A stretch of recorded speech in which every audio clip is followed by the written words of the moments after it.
राजे हा विलासजी, ही जी फिर्याद दिली आहे ती मुख्य निवडणूक निर्णय अधिकारी तुळजापूर विधानसभा म्हणजे स्वतः निवडणूक आयोग त्याच्यामध्ये फिर्यादी आहे आणि त्याचं असं म्हणणं आहे की 6,000 बोगस मतं नोंदली. हा आता पोलीस ह्याचा तपास का करत नाही? कोण आहे सत्तेत?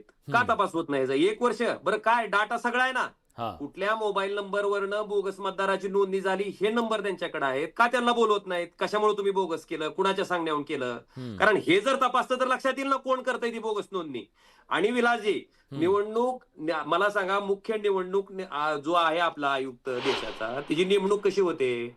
त्याची नेमणूक पंतप्रधानाचं एक मत, कायदा मंत्र्याचं दुसरं मत आणि विरोधी पक्षनेता. पूर्वी सरन्यायाधीश होते. सरन्यायाधीशाला काढून त्या ठिकाणी आपण कायदे मंत्र्यांना घेतलं. आता मला सांगा, मोदीच्या विरोधात जाऊन कोण कायदा मंत्री त्या ठिकाणी मत नोंदवणार आहे का? हम्म म्हणजे 2 विरुद्ध 1 मतदान आहे. म्हणजे देशाचा मुख्य निवडणूक आयुक्त कोण नेमणार आहे हे पण ठरलेलं आहे.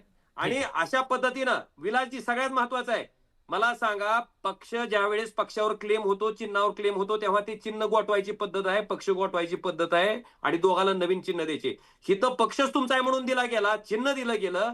हे एका पक्षाच्या बाबतीत नाही. जी राष्ट्रवादी काँग्रेस पक्ष शरद पवारांनी स्थापन केला, तो सुद्धा पक्ष त्यांचा नाही म्हणून सांगण्यात आलं.